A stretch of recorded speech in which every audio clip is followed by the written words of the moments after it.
First, I must express my profound gratitude to Shri Gurumurthy Ji for having accepted our invitation, and Nalanda University Vice Chancellor has also already explained to you that we had few meetings and we had decided to start this lecture series under the auspices of Nalanda University and Bihar Rajbhavan. And Gurumurthy Ji very kindly agreed to inaugurate this series and give the first lecture here. We are indeed thankful to you, sir. The topic today has been Atmanirbharta and Make America Great Again. These are the two ingredients of the topic. As far as I don't want to take much of your time, but whether it is President Trump or some other American, when they talk of Make America Great Again, then suddenly to my mind came that if we read George Kennan, who was director of the policy planning staff of the US Department of State in 1948. I hope you will listen to his words attentively, and this whole phenomena of MAGA will become clear to you. He says, we have about 50% of the world's wealth, but only about 6% of its population.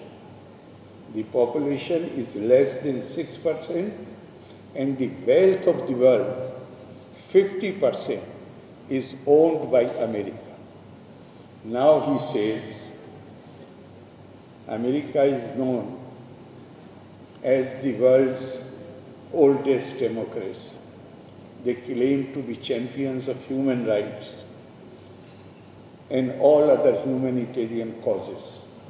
The man who was responsible for framing the policies of the USA, he writes in black and white. This is not his just opinion. This is a policy document. He says our real task in the coming period is to devise a pattern of relationship which will permit us to maintain this position of disparity, without positive detriment to our national security.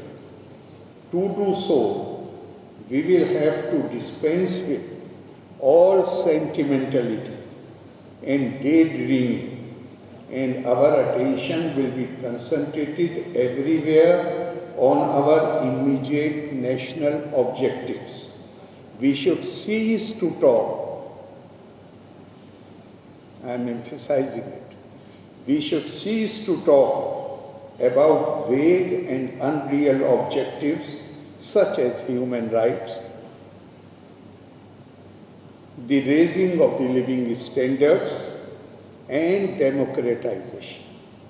The day is not far off when we are going to have to deal in state power concepts. The less we are then hampered by idealistic slogans, the better. This is a policy document of the State Department penned by George Kennan, who was heading that particular department. So essentially, and we should not be surprised, now that the ground is slipping from under their feet, therefore they are raising these attractive slogans, attractive to their own people, reminding them that we were the dominant power in the world, and now somehow we have to reclaim that position, which I think will be very difficult in the world which is emerging today.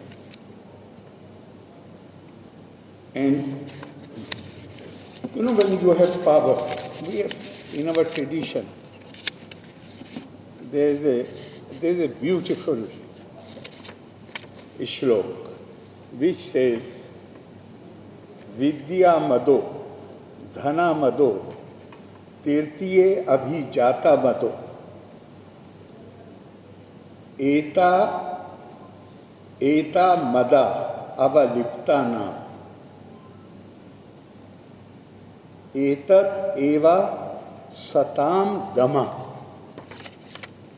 Even Tulsidas ji has said, Prabhuta pai kise mad nahi, if I remember correctly. So our tradition tells us that if you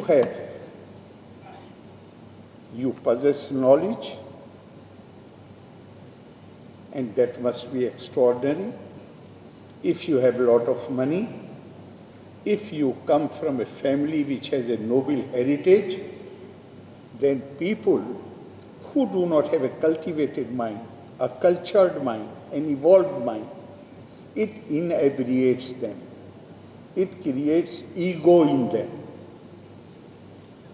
But the same attributes, same characteristics, etat eva satam dama, but the same attributes,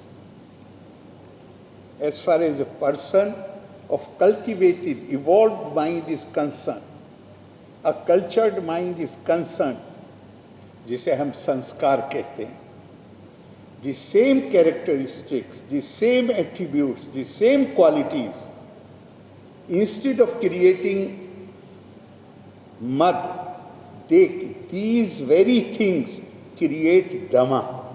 Dhamma is self-control, self-restraint, humility. So we should not be surprised if, because the cultures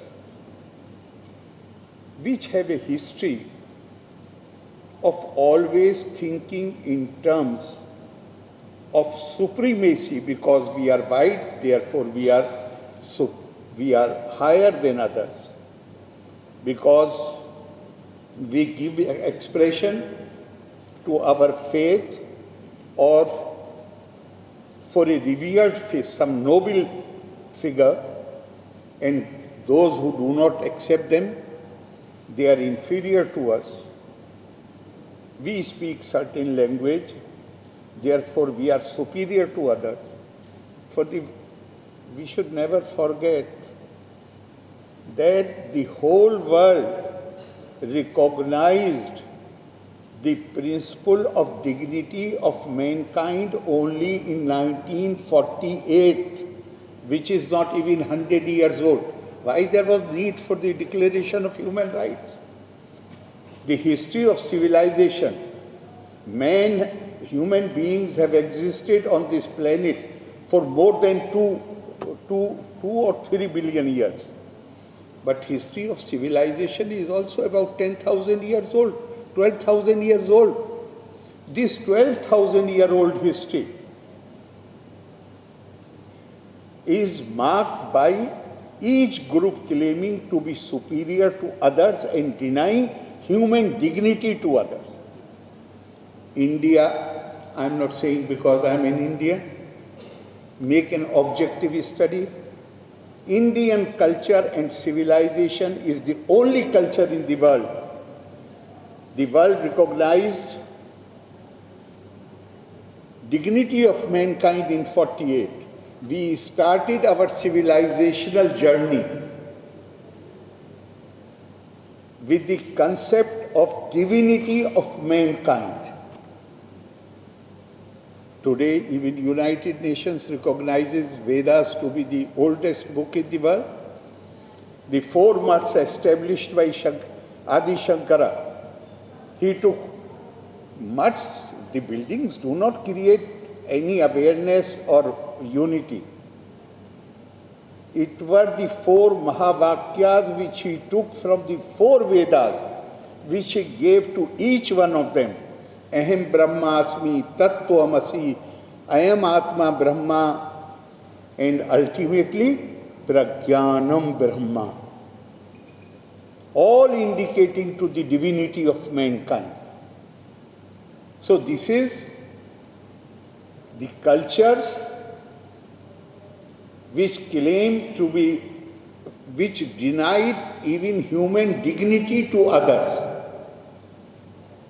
And a culture which saw divinity in every being, not just men and women, even in plants, animals. And if you go to certain schools of thought like Kashmiri Shaivism, then even to inanimate subjects. They recognize the Chetna there. Therefore, somehow, we are, whatever Guru Murti ji spoke was a delight to ears, delightful to our intellect, our reason. But somehow I feel that comparing, I'm not claiming any superiority, no. I recognize and accept that every society has a right to develop in accordance with its own genius. But then as Indians we should try to know what is India's genius. India's genius is, even when we talk of Viksit Bharat, Atmanirbhar Bharat, regarding the Atmanirbharta, there is a beautiful small story in Mahabharata that when Bhagwan Krishna went as an emissary to Hastinapur, the final attempt to find peace and avert war, then he did not accept the invitation of Duryodhan to have a meal with him. He went to the house of Vidur. At Duryodhan's place, sumptuous meal would have been served. At Vidur's place, what he ate was the food prepared by the vegetables which he used to grow in his own small kitchen garden. And we should not forget that among all the luminaries in the court of Dhritarashtra, right from Bhishma Pitame to others, when I won't say that whatever was done there was against the rules or law, but was definitely was not in agreement with the rules and laws of morality and ethics, like disrobing of Draupadi. Was there anybody in the whole court who objected to that? He was the only one. Why he was there? Not just on one occasion, on several occasions. Even when this conspiracy to build a house of inflammable material, even then, why he was in a position to speak to the powers that be? Because he was Atmanirbhar. He was Atmanirbhar. He did not enjoy the royal privileges or the facilities which they would have been extended to him. So Atmanirbharta is, the importance of Atmanirbharta, self-reliance, cannot be underestimated. Whether it is country, whether it is any particular society, any city, or even individual.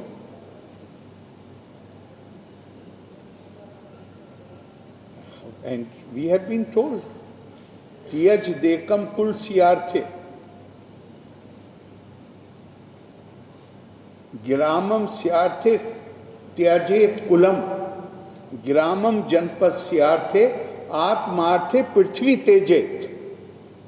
When it comes, you should be ready to sacrifice your interest, your family's interest for the village interest.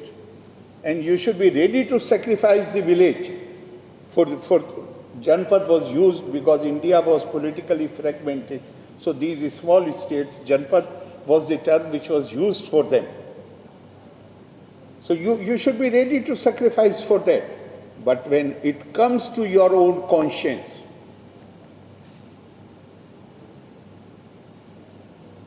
acting according to the dictates of your own conscience, antahkaran, to phir, even if you have to sacrifice the whole Prithvi, you should be ready to sacrifice. That again is in accordance with the principle of Atmanirbharta. Now, as I said earlier, that we have to find out what is our genius. What is India's genius? India's genius is India in the past and not in recent past, since ancient times. India was recognized as a knowledge civilization. India was recognized as a knowledge hub. And our sages, they envisioned an India where students from all over the world, they will come to India, not to learn about India. Even if they want to go for higher learning about their own culture, their own society, then they will come to India. But what does that mean? Which means we will have teachers of such high caliber. Etad desha parshu tasya sakashad agraj anmana swam swam charitram shikcheran prithviyam sarvam anava. People from all over the world. Vishwaguru is not an upadhi. Vishwaguru is a role. Can we say with satisfaction that we can perform this role today? We are not able to educate even our own children. In fact, just a week before the announcement of the election, I went to Purnia and I was told that the best college in Purnia, whenever any election comes, whether it is Lok Sabha, Vidhan Sabha, local bodies or anything, that best college of the district,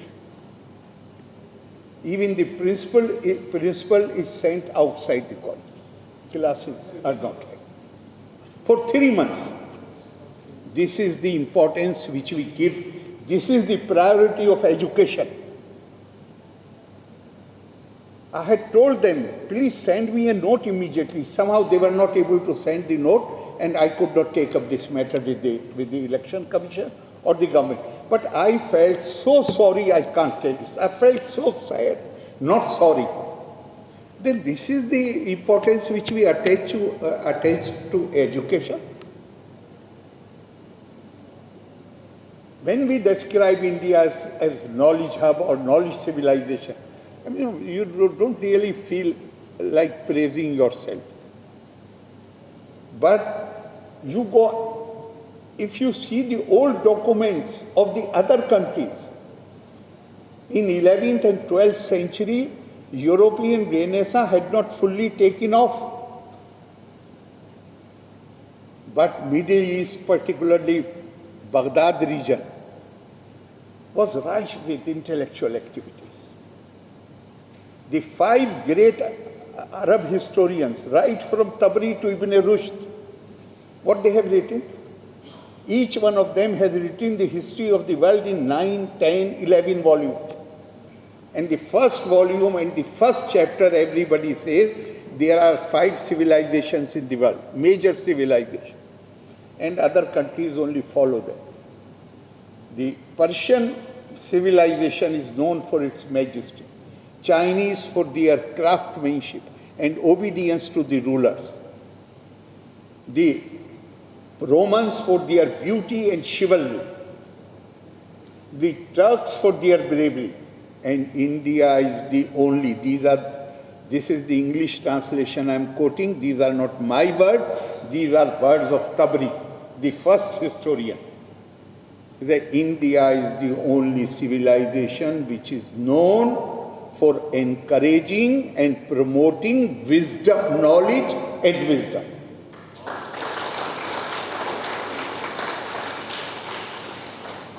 Now, do we have a duty or not to look what we are doing now? And I know, economics is a subject which somehow, right from my student days, I'm scared of economics. But I think I have made up by making good friends like Gurmurti ji. There are many economists who are very good friends, so I think I've tried to make up that loss. But I am of the opinion that, like Swami Vivekananda had said, India has only 2 ideals, national ideals: renunciation and service. Intensify her in these 2 channels, the rest will take care of itself. Likewise, I feel that if we really become aware of our cultural heritage, if we come to know about our ideals and values, our cultural ideals and values, then they will improve not only our social life, our political life, but they will improve our economic life also. As you have rightly pointed out, that this culture has the capability to take care of the poverty anywhere in the country.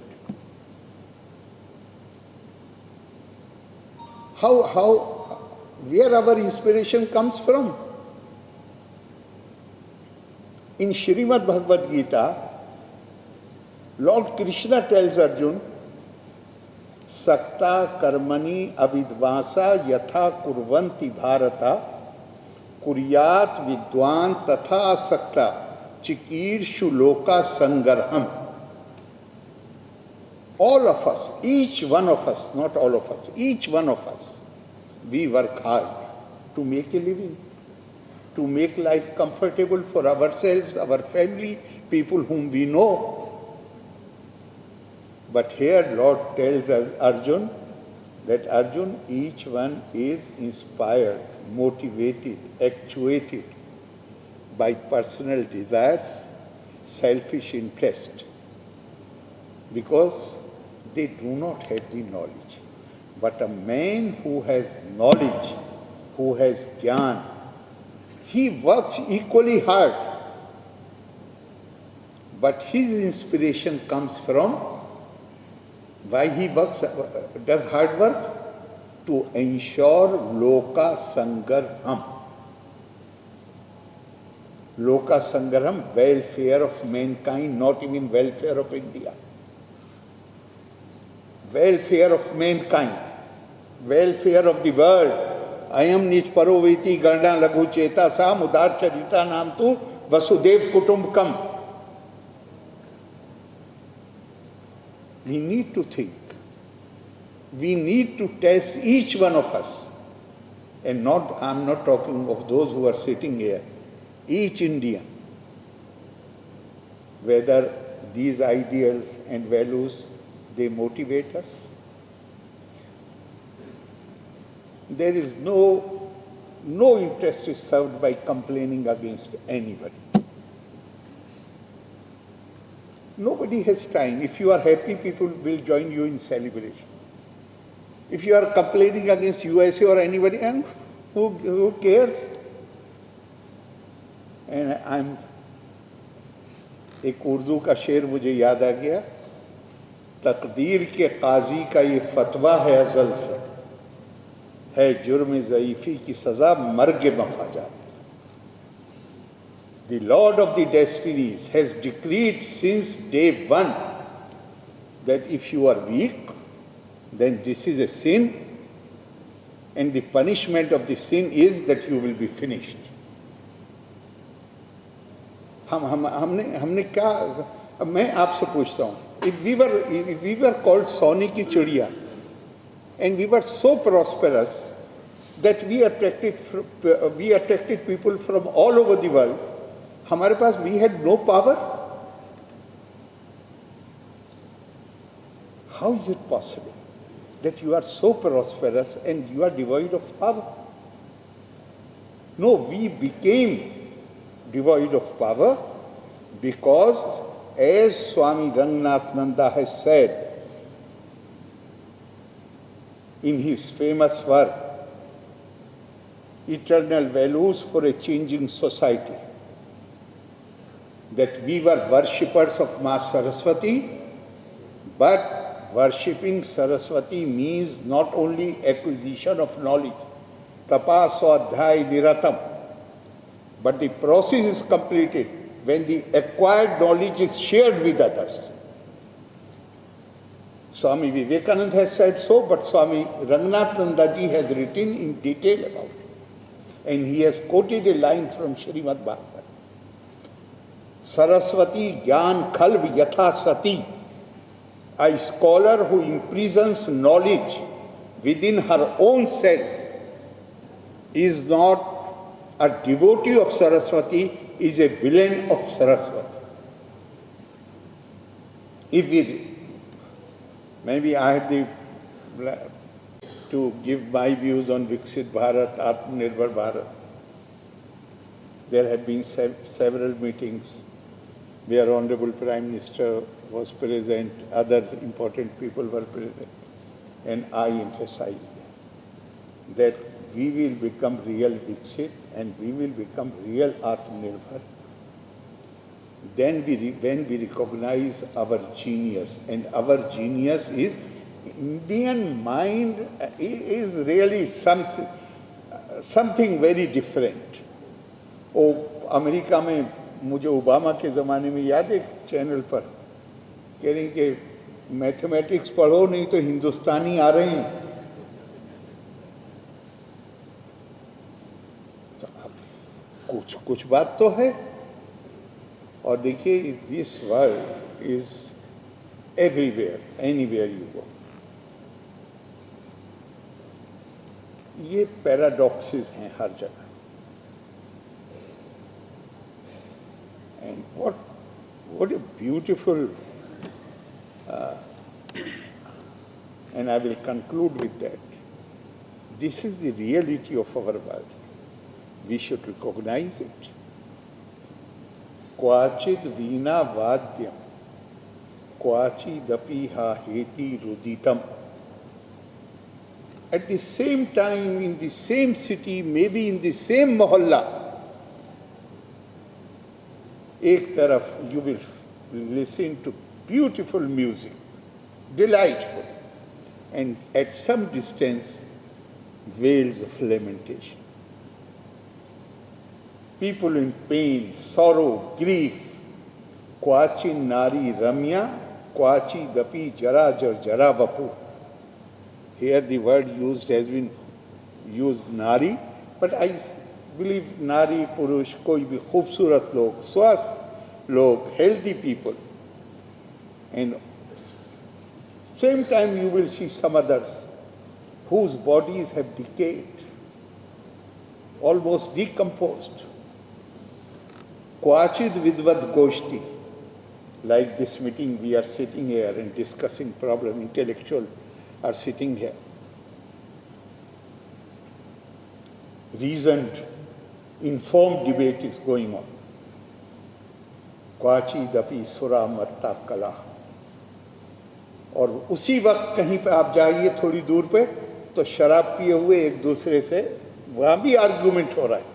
ऐसा नहीं कि वहाँ argument नहीं हो रहा, लेकिन वहाँ जिस तरह का आर्गूमेंट होगा वो आप समझ सकते हैं। ना जाने संसारा किम अमृतमया किम विस्मया, नोबडी नोज कितना अमृत है और कितना विष। So our duty is to contribute our bit of amrit. We are no way responsible for all the problems, and we cannot solve all the problems, but each one of us has a duty. Whatever good we can contribute, we should contribute. And again, Gurumurti ji, thank you very much for enlightening us on a subject about which I personally have least knowledge. So you are, from today onward, not only you are Gurumurti ji, you are my Guru. Thank you very much. Loka samasta sukhina bhavantu. Dhanyavad. Jai Hind.